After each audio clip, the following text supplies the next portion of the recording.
Hello, Miami. This is 305 Sports Now, your home podcast and channel for all things Miami sports related. I am Will.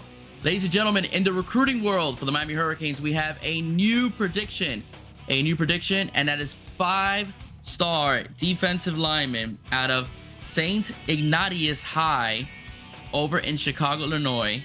The 6'4", 310-pound Justin Scott is thinking about taking his talents to the University of Miami, and he's been predicted to do so by Steve Wilfong over at 247 Sports. That doesn't mean that Notre Dame isn't out yet. Okay, Notre Dame was the one that was favored early on to land the services of Justin Scott, but apparently Miami made such an impression on him that he is pretty much cooled off on Notre Dame and is looking more towards the Miami Hurricanes.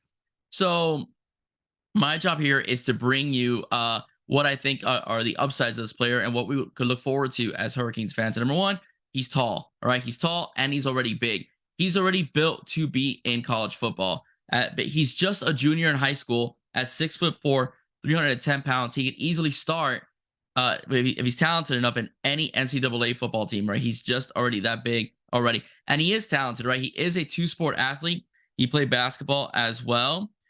Basketball, he credits to basically developing, his hips and allowing him to be more shifty, with his legs and so on. He is a big kid. He's quick off the ball. He can play the run, all right, very well. He's a run stopper as well. The only knock on him is what's been reported on the scouting reports is that he hasn't really, faced offensive linemen the caliber of, let's say, schools like IMG or schools like American Heritage, okay, that could really challenge him, okay, because he's just bigger than everybody else. I mean, he can't help it. He's just bigger than everybody else. So he's more dominant than everybody else. But everything I've read about him and seen about him seems to be very much on the upside. Okay, he's getting a lot of praise from scouts, and obviously every school wants him. Okay, so he's obviously very talented. Hence the reason why he is the third best defensive lineman in the country. So why does he fit in? All right. So the way I see it is, if Miami could land, well, first things foremost, let's talk about Mario Cristobal a little bit. Mario Cristobal is a trench guy, whether it's the offensive line or it's the defensive line. He loves his big guys, all right? He loves his blue-collar lunch pail offensive linemen that could do everything. They could block and pass protect as well. He likes the same thing out of his defensive linemen. He likes guys, that could pretty much clog lanes, take up blocks, stop the run, but also wreak havoc on the quarterback as well.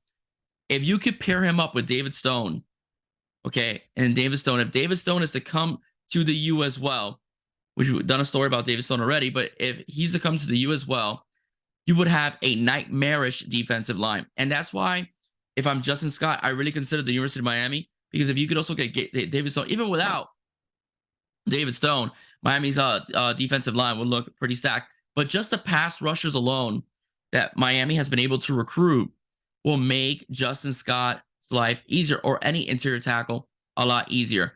Ruben Bain is going to be a star. Hands down. I don't care what anyone says. No, let's see it on the field. He's going to be a star. Okay. He's killing it in practice. He's used to elite competition. He's going to be a star. And then on the other end, you have Jaden Wayne, who should have been a 5-star recruit, was a 5-star recruit until he committed to you. Then they dropped him to being a 4-star. Okay. Then you have Najee Lee Kelly, who's another stud defensive end. Then you have another stud in Cyrus Moss as well. So the edge rushers are going to be drawing a lot of attention from the offensive line and the tailbacks as well, that are going to have to stay in pass protection, which will allow the defensive linemen to also be able to eat up, the interior tackles of the offensive line, get to the quarterback, get to the running game as well. Okay. Now, if you have two of those guys, if David Stone and Justin Scott could get together and talk about it, if you have two of those guys, right, you have two of those guys in the interior, pretty much your front seven is set, because Miami's linebacker core is also going to be very good. Whether it's Washington, Bassett, Aguirre, Bryant, okay. Now we have Francisco Maigoa as well. Miami's linebacker core is going to be really, really stacked. So you're going to have a very good front seven. Okay, you have a very good front seven. And when you have a good front seven, it makes the secondary's job a lot easier. The secondary can stay and relax in pass protection. Not relax, but they can play the pass much better. And also, the front seven makes the quarterback makes mistakes, throws an errant pass, you get interceptions, fumbles, etc. So pretty much everything starts in the trenches. It all starts with that front four, tater onto the tools back three, which creates a strong front seven. Okay. And why wouldn't he want to come here? Joe Salavea is a proven defensive line coach. And then you have Jason Taylor, the Hall of Fame defensive end, as another coach as well on the defensive line as the ends coach, because he's listed as a defensive line coach as well.